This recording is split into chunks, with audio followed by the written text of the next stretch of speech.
I just watched the California gubernatorial debate, and here are my initial thoughts. First thing that I noticed is that there's no equivalent to Zohran Mamdani in this race. There is no aspirational and inspirational candidate who doesn't come from an establishment background, who doesn't have concerning interests or connections.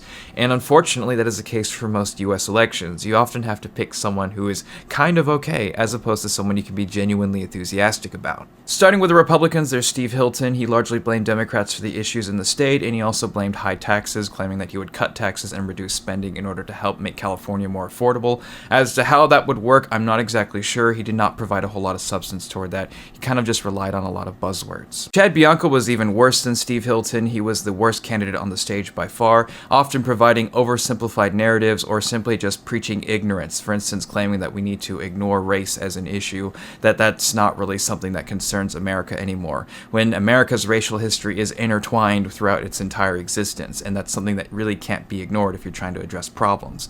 He also notably said that homelessness was not a real problem. He said that it was actually drug abuse issues, and Katie Porter was very quick to respond in saying that homelessness can sometimes be people who are just fleeing domestic violence and abusive relationships, which I appreciate her saying. Both Bianco and Hilton oversimplified issues plaguing the state of California, which I didn't really appreciate, because if you understand California, it's a very large state with a very unique environment, with a very large and diverse population. The problems of California are going to be difficult to solve, especially homelessness, when you're dealing with people who are shipping homeless people over to the state, or you're dealing with a lack of affordability because of complicating housing issues regarding environmental protection as well as regulations. I'm not a fan of how Republicans were acting like this is an easy issue to solve when it's not. It's a very complicated issue to solve, and that takes a long time. The complexity of issues in California was emphasized by Xaver Becerra, and he often highlighted his own political experience as a reason as to why he should be elected governor, which I respect, but I was not really impressed by how much substance he had to offer.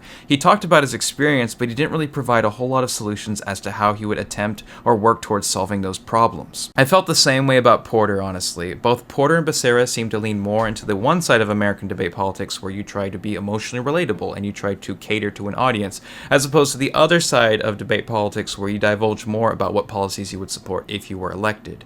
And I understand that that's the way that debates work. I just wish there was more on substance as opposed to speaking on your identity and how you relate to voters. When it came to policy, however, I would say that Matt Mahan and Tom Steyer did speak more on policy. Matt Mahan leaned heavily on his experience as a mayor of San Jose. However, he's only been mayor for a short time, and I'm not sure how much we can attribute to him actually being mayor, and I was personally concerned about his donation base being tied to people like those running Palantir, as well as Peter Thiel. Policy-wise, I would say that I agree with Tom Steyer the most out of any of the candidates present. I do think that he is consistent when he speaks on climate change and environmentalism.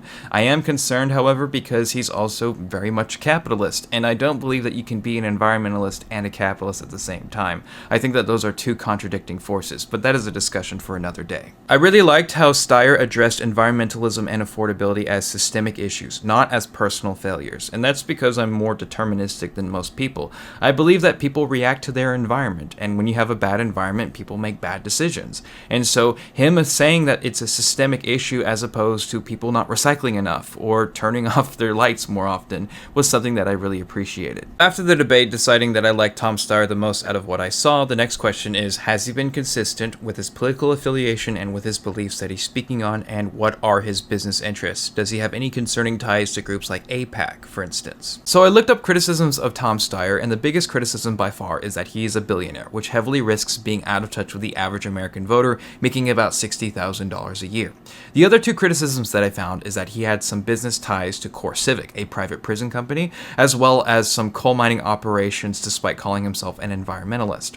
Now, as far as I can tell, he has since divested from those two investments, CoreCivic in about 2006 and coal mining in around the 2010s. And he has been consistent with environmentalism for about 10 to 15 years, and he's also been consistent with the Democratic Party for at least the past 25 years, supporting candidates as far back as 2000. Steyer has also not taken any money from AIPAC, and he's also publicly denounced them, which is nice, at least. However, during an interview with Hassan Piker, he failed to call what's happening in Palestine a genocide, which is sad to see.